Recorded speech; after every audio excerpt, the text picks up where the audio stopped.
항상 존경하고 사랑하는 시청자 여러분, 안녕하십니까? 자고 일어나면 재앙, 데일리 재앙 브리핑입니다. 여러분의 구독과 좋아요, 그리고 공유가 여러분의 주변을 바꿀 수 있습니다. 꼭 부탁드립니다. 중도 보수와 중도 진보의 결집이라는 가치를 내걸었지만 출범 직후부터 삐걱거리며 심각한 내용을 읽던 바른미래당의 구성원들이 결국 완전히 갈라서게 되었습니다. 바른정당계 출신 유승민 의원 등 8명의 의원이 3일 새로운 보수당을 창당하겠다며 바른미래당을 공식 탈당했기 때문입니다. 바른미래당이 국민의당과 바른정당 합당으로 출범한 지 1년 11개월 만에 공식적으로 분당하게 된 것입니다. 이는 결국 개혁적 보수와 합리적 중도의 결합으로 기존 정치의 대안을 제시하겠다는 유승민 의원과 안철수 전 대표의 통합 실험이 실패로 끝났다는 것을 의미합니다. 이에 따라 바른정당계의 유 의원을 주축으로 새로운 보수당을 창당해 총선에 임하게 되었고, 국민의당계는 공식 정계 복귀를 알린 안철수 전 대표의 행보에 향후 진로가 달려있게 됐습니다. 유승민 의원을 필두로 정병국, 이해운, 오신환, 유이동, 하태경, 정운천, 지상훈 의원과 권은희, 이준석 전 최고위원은 이날 오전 국회에서 기자회견을 열고 바른미래당을 떠난다고 선언했습니다. 아울러 바른정당계의 여러 지역 위원장들도 이들과 함께 탈당을 선언했습니다.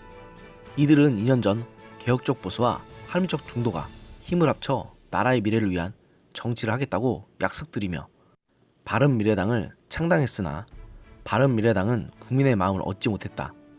지난 2년의 실패에 대해 그 누구도 탓하지 않겠다.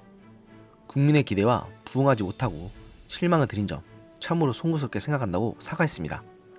그러면서 3년 전 새누리당을 떠난 후 오늘까지 시련의 가시밭길을 걸어왔으나 개혁보수 정치를 향한 저희들의 각오와 의지는 더 단단해졌다. 비록 저희들의 숫자는 아직도 적고 세력은 약하지만 무너진 보수를 근본부터 재건하겠다. 무능과 독선, 부패와 불법으로 나라를 망치는 문재인 정권을 제대로 견제하고 대체할 새로운 보수로 거듭나겠다고 강조했는데, 솔직히 저는 이분들의 저런 말을 믿기가 힘드네요. 앞서 말씀드린 대로 이날 탈당한 바른정당계 의원들은 유승민 의원을 주축으로 새로운 보수당 창당을 했습니다. 중앙당 창당대회를 개최하고 초대 지도부 체제를 확정했습니다. 오신환 의원이 초대 대표로 유력하게 예상되었지만 첫 대표는 하태경 의원이 맡기로 했습니다. 이렇게 바른정당계 의원들이 뛰쳐나가 새로운 보수당을 창당한 가운데 국민의당 출신 안철수계와 역시 국민의당 출신 호남계 등으로 이뤄진 당권파도 안철수 전 대표의 행보에 따라 다시 바른미래당 안에서 함께 재건을 도모할지 갈라설지 여부에 대해 귀추가 주목되고 있습니다.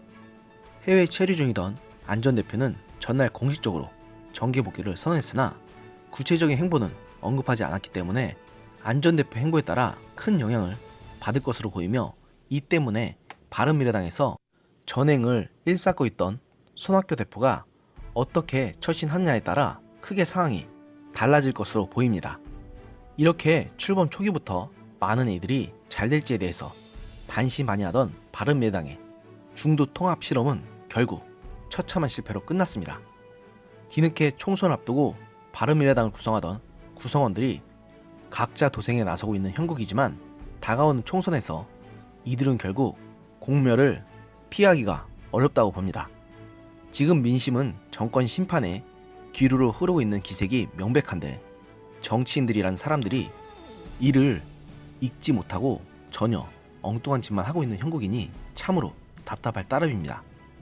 특히 손학규 대표를 위시한 바른미래당 당권파는 패스트트랙 전국에서 이 정권에 제대로 부역한 집단이고 새 보수당도 믿음이 전혀 가지 않는데 어떻게 뻔뻔하게 국민들에게 표를 구걸하라는 생각을 하는 것인지 정말이지 이해가 가지 않습니다.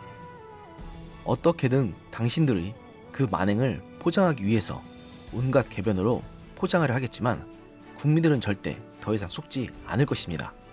그리고 그 분노한 민심은 이번 총선에서 다들 똑똑히 맛보시기 바랍니다.